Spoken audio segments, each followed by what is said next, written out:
Okay, quick music disclaimer here. I do not own the rights to this music, which belongs to the rightful owner, who is the intoxicating mind of Dr. Frankenstein. So he made my intro and my outro, and I hope you guys enjoy. Check them out on Spotify and YouTube, and no copyright infringement is intended. Have a good day.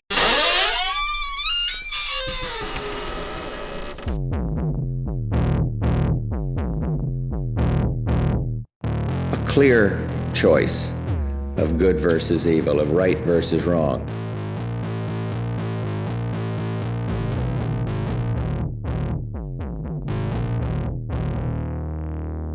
Twisted Tales. Thanks for tuning back in to Twisted Tales. I'll give you another Splatter Day episode coming right up. Alright, so tonight's episode, I'm going to talk about the Buffalo Narrows murders. Now, Buffalo Narrows is a little northern village in Saskatchewan, Canada. A small community of 1,110 people, located between Peter Pond Lake and Churchill Lake, with logging and fishing being its main economic activities. I mean, even in a small city, things are going to happen. And on a night of January 30th, 1969, a man named Frederick Moses McCallum ended up breaking into Thomas Peterson's house. He broke the door down with a long-handled fire axe, and he killed 7 people and wounded 1 other. On a cold Alberta night, temperatures reaching about minus 40 degrees, Frederick was actually staying at his aunt's. It was a few houses down from the Petersons' place. He was actually going to a movie that night. So, after the movie, the Petersons were having some family friends over. Fred stopped by for a beer around midnight, and he was there for roughly a half hour. Fred asked Thomas for a beer. Thomas said no, and Frederick was asked to leave. So Fred left, pretty much setting him off.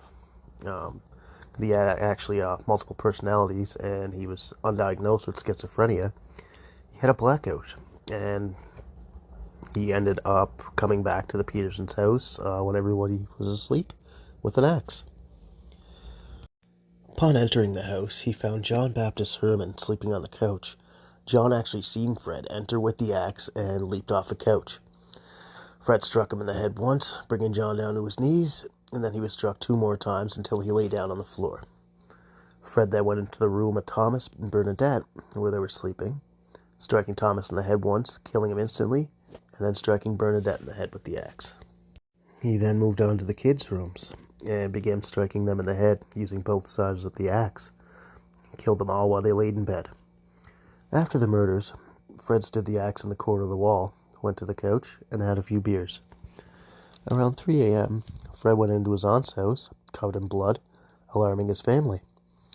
After admitting that he killed someone and needed to use the phone to call the town reverend, thinking that Fred was drunk and rambling, he hung up the phone and disregarded the call. After a few more members of his family woke up, Fred actually was covered in blood, and they asked him, what happened. And he said he just committed a whole bunch of murders up the road. And they actually decided to call the Reverend for a second time. Fred actually told the priest that he sinned and killed a bunch of people and wanted the Reverend to come over with holy oil and say some prayers and some rites. The Reverend called police instantly and asked them to go over for a welfare check. The Reverend and the police started to assess the situation with Corporal Jack Frazier. So they quickly called for medical assistance, and Fred was placed under arrest. After talking to the officers, Fred said, "Sure, I killed them. So what?" And when he was being escorted to the police car, Fred stated to officers that he hopes to get the electric chair for these murders, admitting to Jack Frazier that he was actually going to kill him with an axe tonight, but will do it upon his release.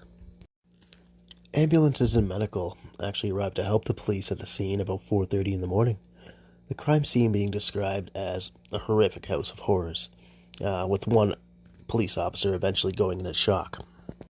As they searched the house, they actually found an 8-year-old boy who was actually not dead from the axe blows. Apparently the cushions that he was sleeping on would sink in when he was being hit with the axe, making his wounds less severe. He was actually taken to St. Joseph's Hospital and later flown to St. Paul's Hospital in Saskatoon.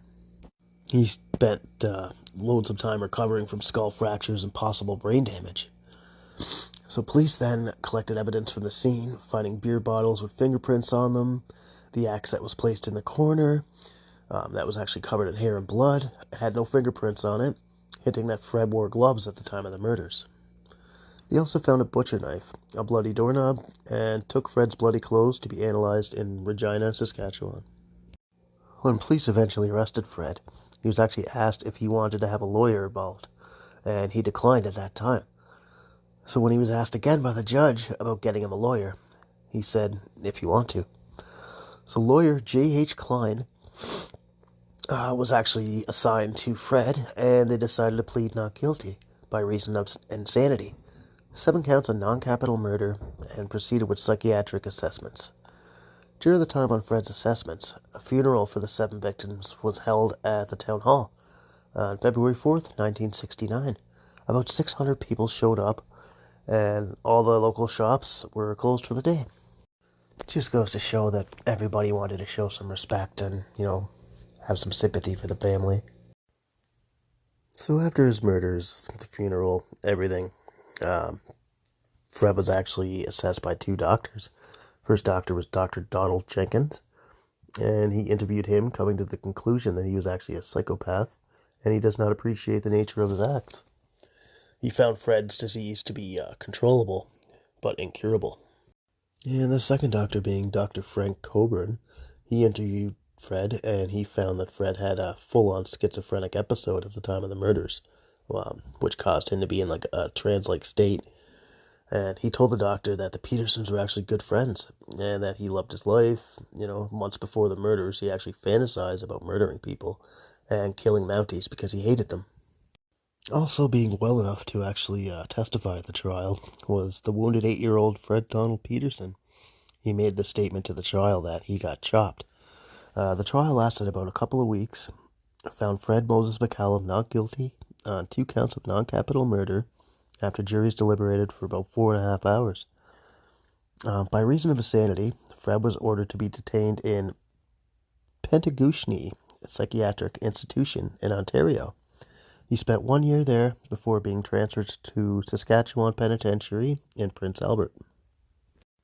So about 50 years after the murders, they had a grave site and everything set up for the family. A bunch of funds that had been collected through donations actually gave the family time to get a new gravestone. And as of 2019, Fred's currently been released, and he resides in Ontario. Just goes to show, sometimes our justice system is a joke. This guy's out of jail. I mean, he may be older, but, here he is living in Ontario, right? That's nonsense. I mean, he killed 7 people. Thomas Peterson was age 32. The family friend, John Baptist Herman, was age 48. Grace Ann Peterson, age 8. Robert Thomas Peterson, age 5. Richard Daniel Peterson, age 4. Rhonda Peterson, age 2. Bernadette Peterson, age 32. She actually died. That was the mother of the children, and she died a few hours later. And Fred Donald Peterson, he survived the attack with head injuries. So that's it. That's my twisted tale there. I had this all set up for yesterday, but I was too sick to post, so my apologies on that. I hope you guys have a great day, and thanks for listening. I'll check you again on another episode of Twisted Tales.